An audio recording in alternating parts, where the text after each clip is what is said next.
Ladies and gentlemen, welcome to Ecofeminism. Today I have an expert in EU budget, so our main topic will be EU budget, which is a controversial topic, so that we need an expert to enlighten us. Lorenzo Marchese is our guest speaker. Lorenzo, welcome to Ecofeminism. Thank you for having me, Manel.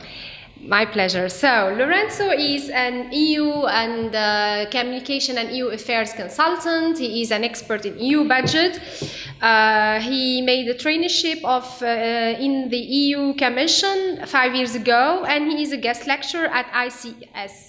So, Lorenzo, can you introduce yourself? Why are you interested in this topic? Why did you develop the expertise in EU budget? And how do you work as a consultant in EU affairs and communication? Okay, thank you for your question, Manel. As you stated, I started my, let's say, interest or activities in the European affairs world with my internship at the European Commission, which I had the luck to do at the spokesperson service, which is the press body of the European Commission, and specifically work helping the spokesperson on the budgetary topic.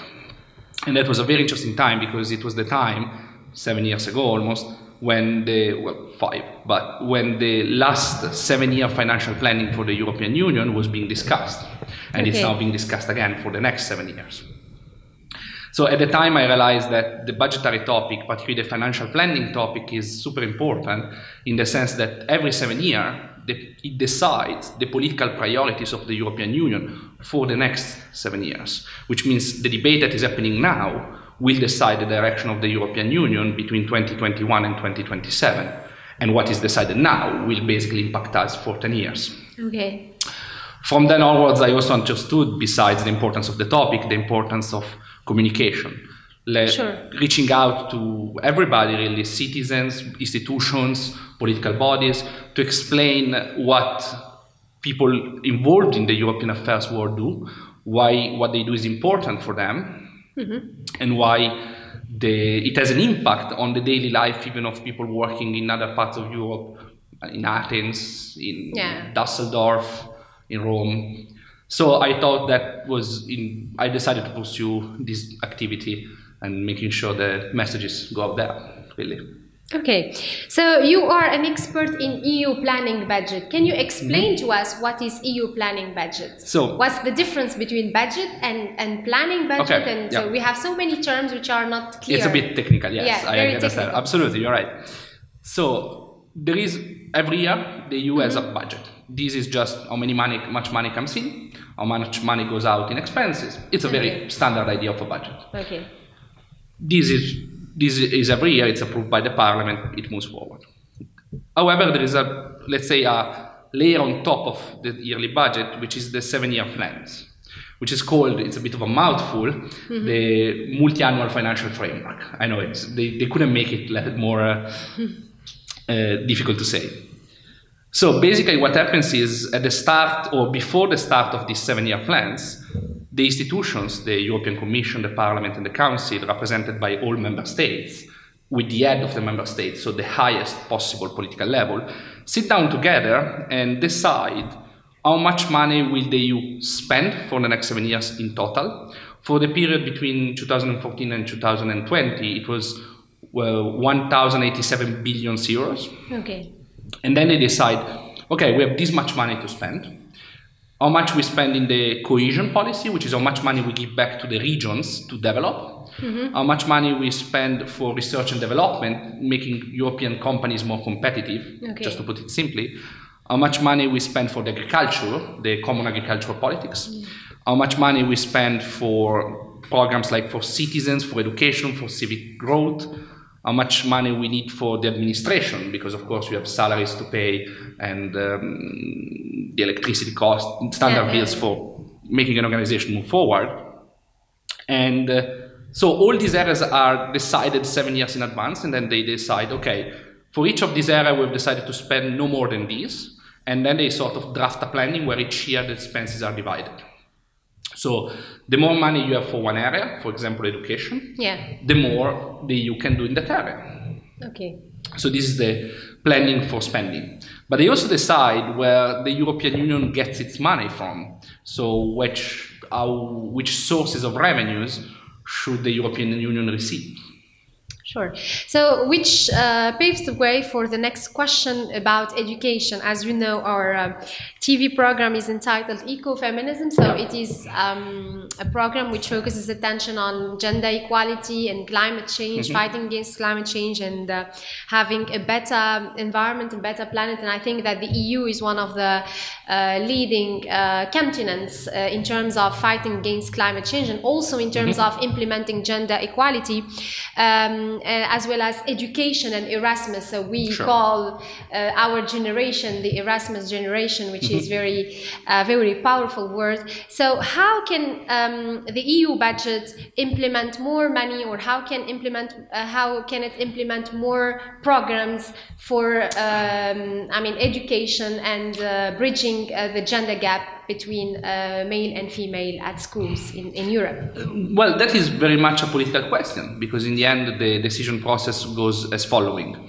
The European Commission makes a proposal, then the head of the countries decide at unanimity on this proposal, where they can change how much money is allocated per area.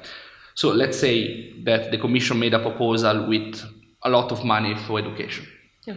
It's possible, not very likely, but it's possible.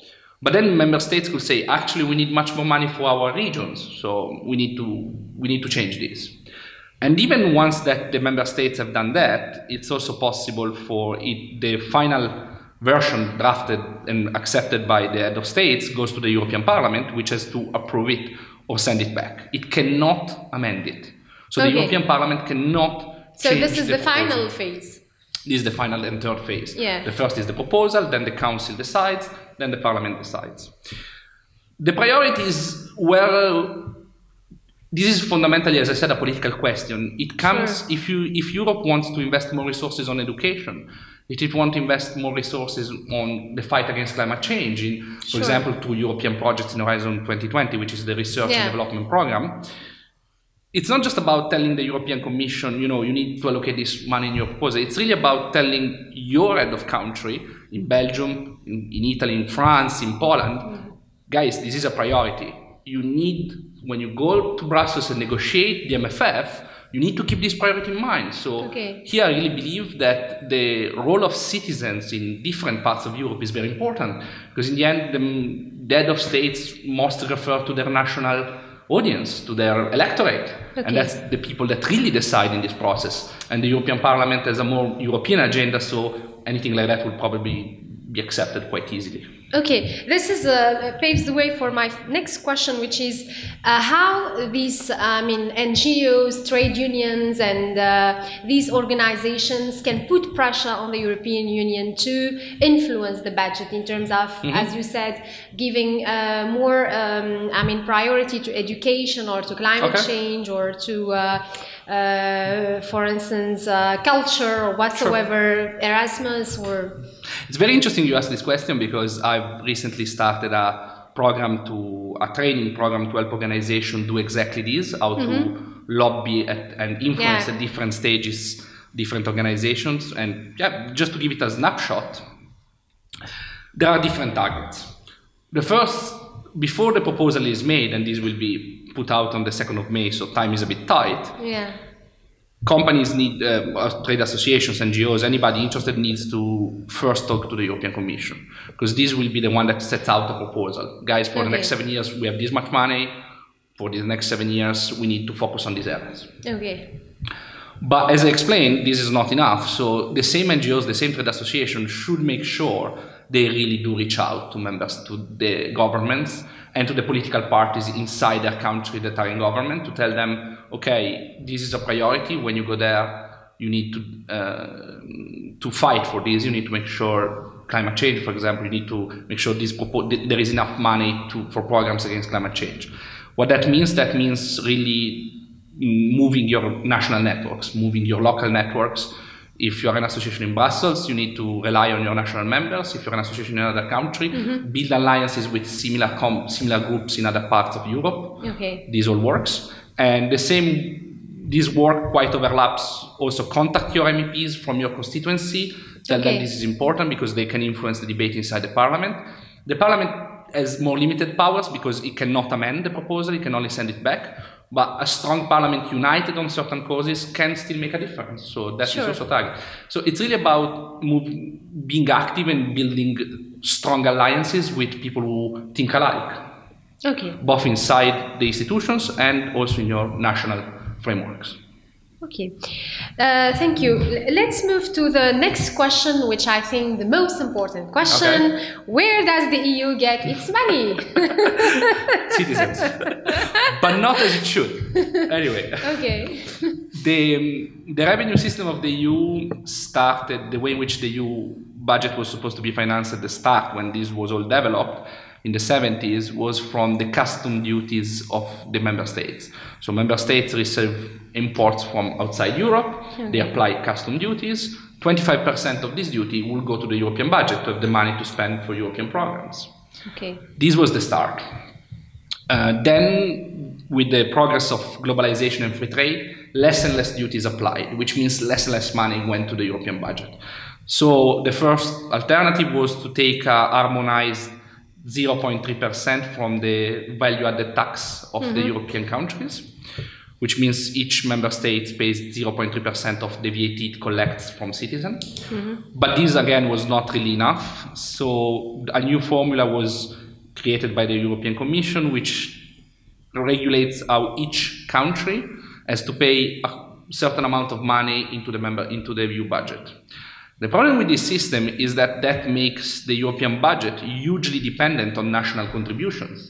And this was exactly what they wanted to, the founding fathers, the founders of the EU wanted to avoid, because it makes the political agenda hugely dependent on member states, and there is not enough space to maybe develop a more European agenda.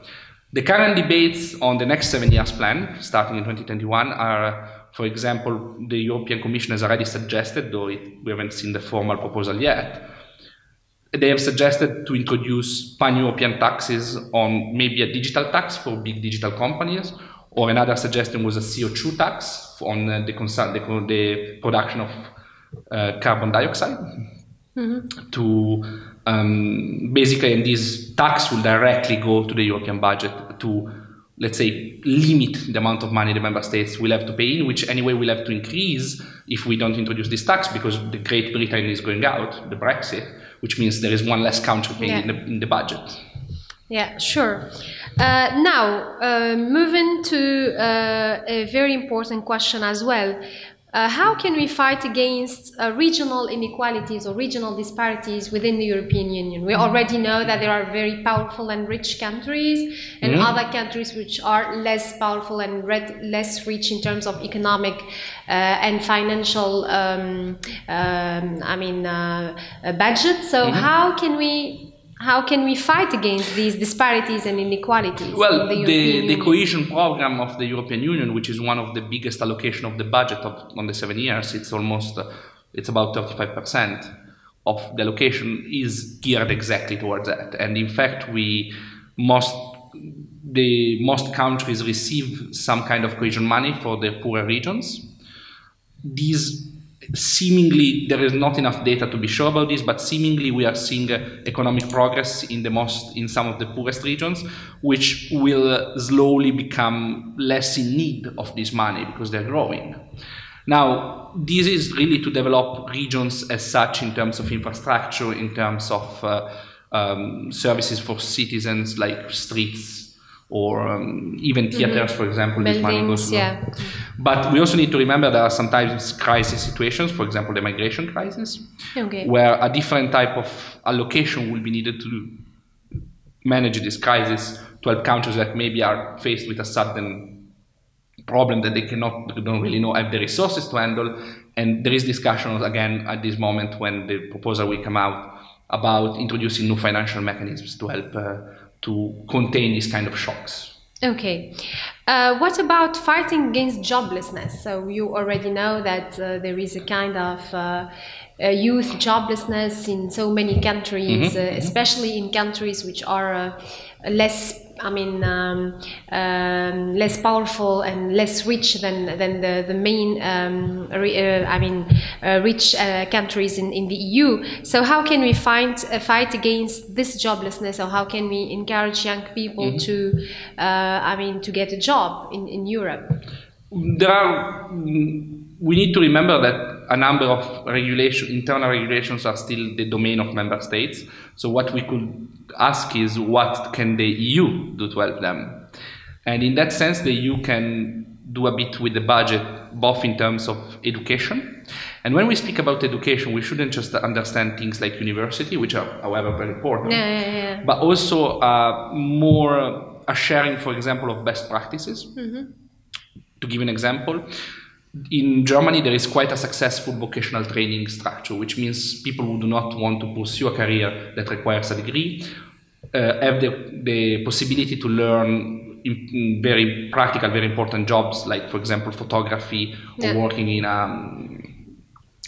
repairing, manufacturing, exactly. And there are programs in the German state that allow them to really quickly develop the skill sets that allow them to become a professional and find a job. In fact, they're very successful.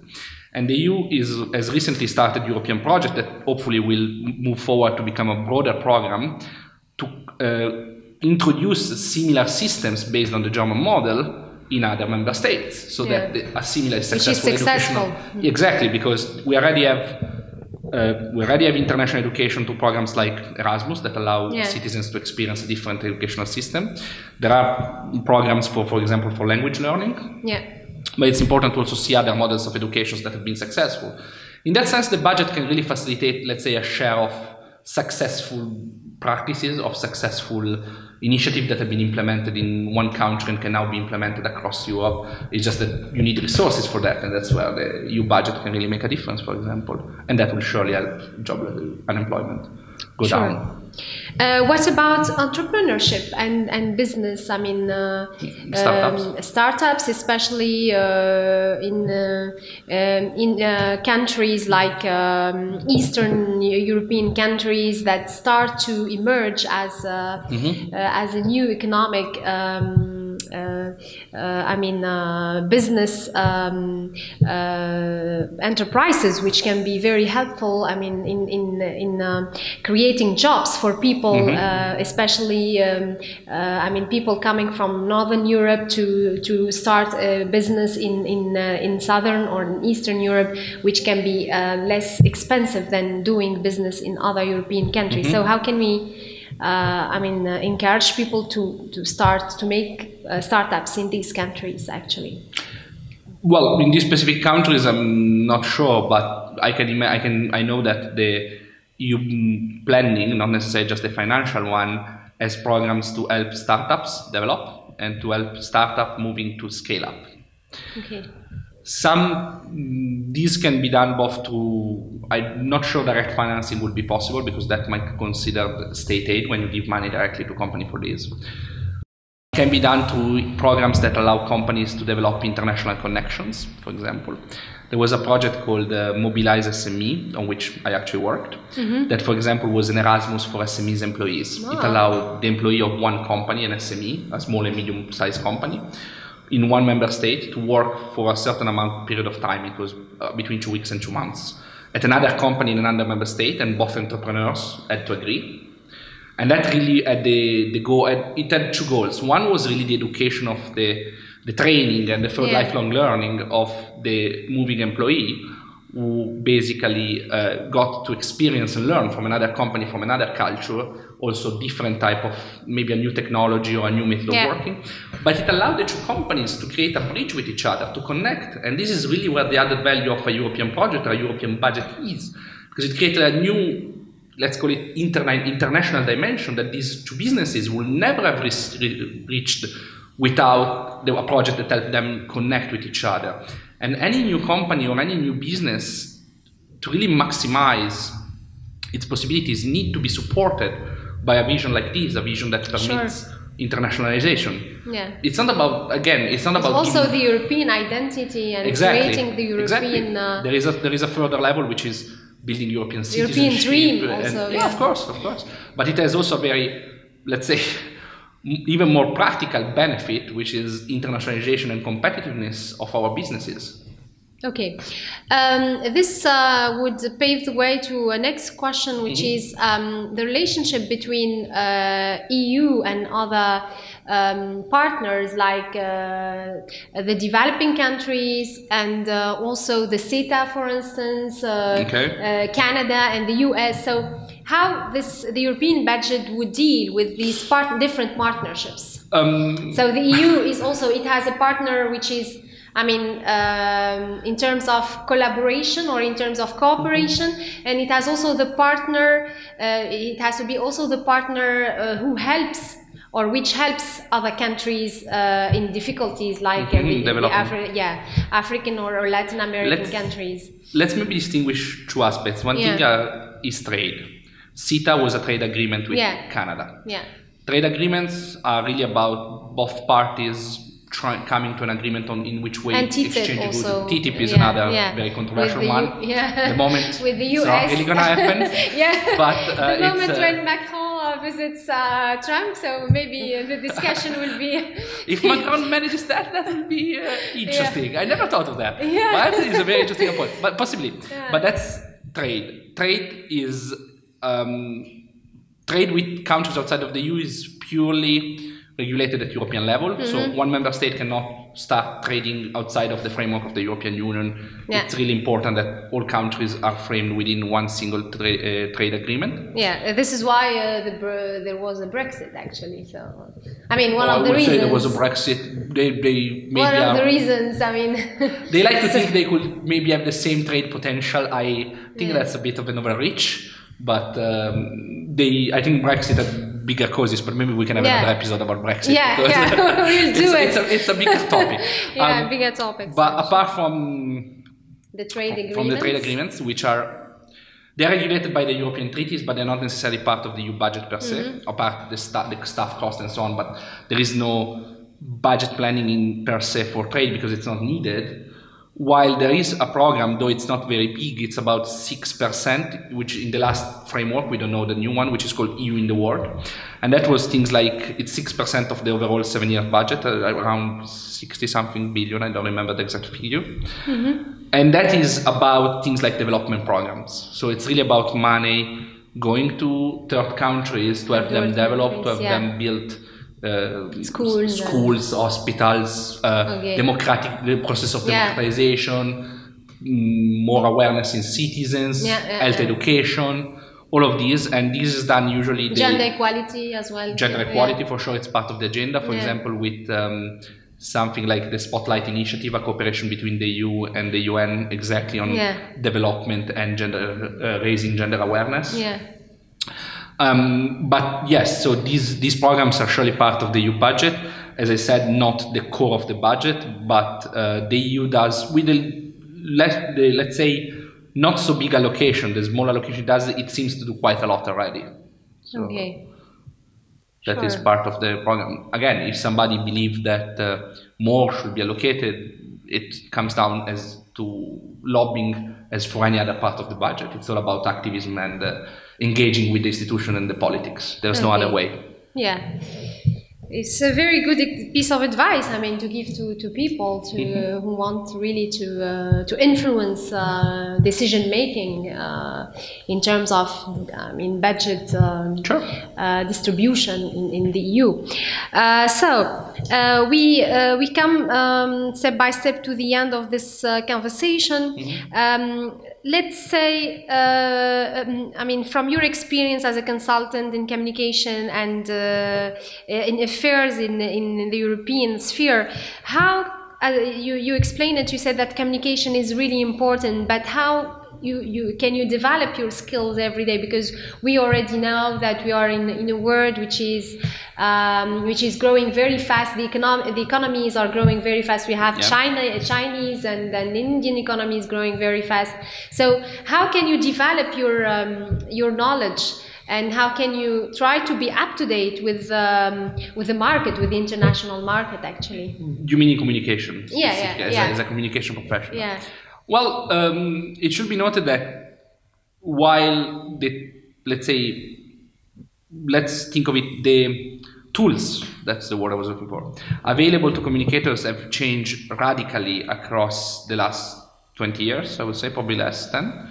So there is a number of new technology you need to learn to use. For example, social media was a classic. Here in Brussels, Twitter is very popular. Yeah. But in other, I would think if I'm targeting a young audience in the capital, I would consider more Snapchat or Instagram. These are also very useful. Depends on your audience. Yeah. The core rule of communication, some of the basic ideas behind the activity of communication don't really change much across history. Tailor your message to your audience, adapt, things like that, really making sure that you know what messages you are sending out, you know who you are reaching out to, and you know what instruments are the best to reach out to these people. These are really the ground rule of any communication strategy. And these have stayed the same, I would say, since communication started, really.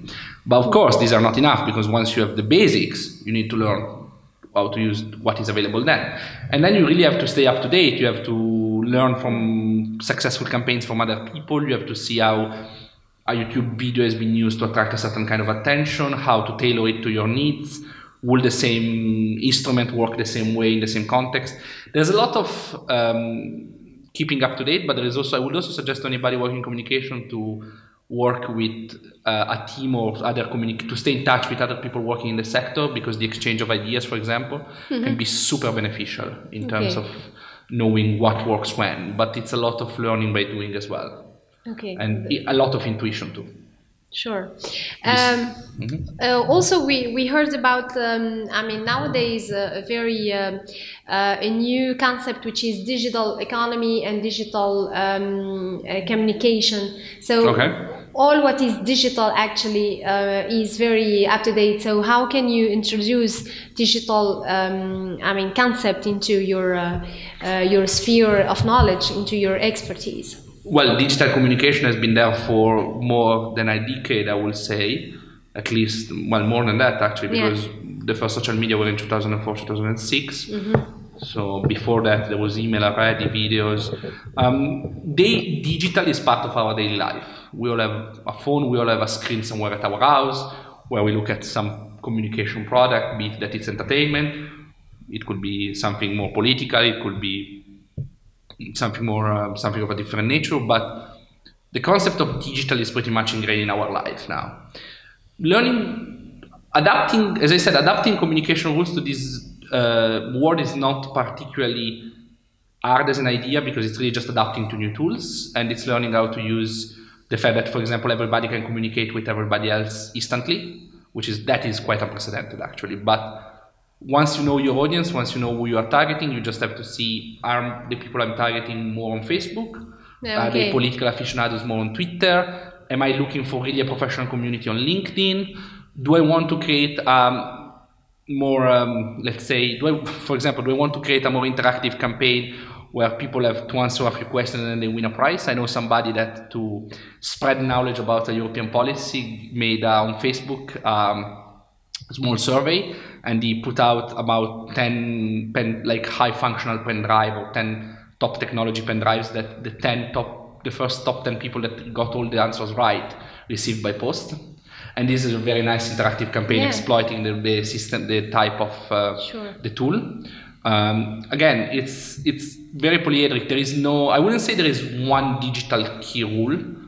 I would say there is the standard key rule, which is know your tools and know how your audience performs on these tools. Okay, and also you have to target the audience. So if you have young people or middle-aged people, so it depends. But audience segmentation is true of any campaign. You have to know who you are targeting and why. If your message is going to be more effective on somebody young, maybe it's going to be a gender-based campaign. You can be more effective on men or women. It can also be more based on interests. Somebody who particularly likes development, like we discussed before, you target with development messages, and you can maybe crisscross interest, or it can be done in any other form of segmentation. All database communication needs some kind of segmentation. Okay, so thank you, Lorenzo, for this beautiful conversation. We come to the end of this debate. So can you give us a piece of advice to our followers, I mean, especially young people, or any quotation that that really had an impact on you, or that really helped you to carry on your career and your I mean, dream job, for instance? So anything in terms to of share work, with nothing the really audience? comes up, but yeah. For an advice, I think it's very important to, when you work in communication, but also when you work in politics, to try to, it's a bit of a contradiction if you want, but both be very analytical and really think outside of the box. Okay. And I know it sounds a bit strange. So to have a balance. Exactly. It's very important to have a methodology to understand how a system works. But if you really want to be involved in an activity that involves, if you think of politics as a big game, if you think communication as a game, you really need to think strategically sometimes, to really think outside of the box, really think, okay, I know the system, now how can I use the system in a new way? Or if you want to be, well, not break the system, because you really can't and you shouldn't cheat, but really how can I find a new angle? And that I think is very important. But you're not going to be able to find one unless you know the system.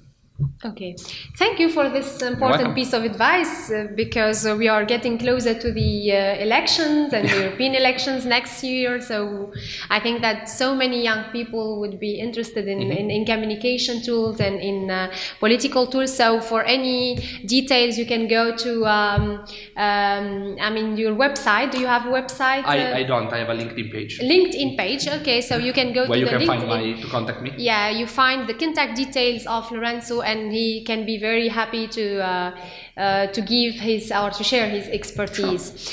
Thank you, ladies and gentlemen, for following us, and see you next week. Thank you.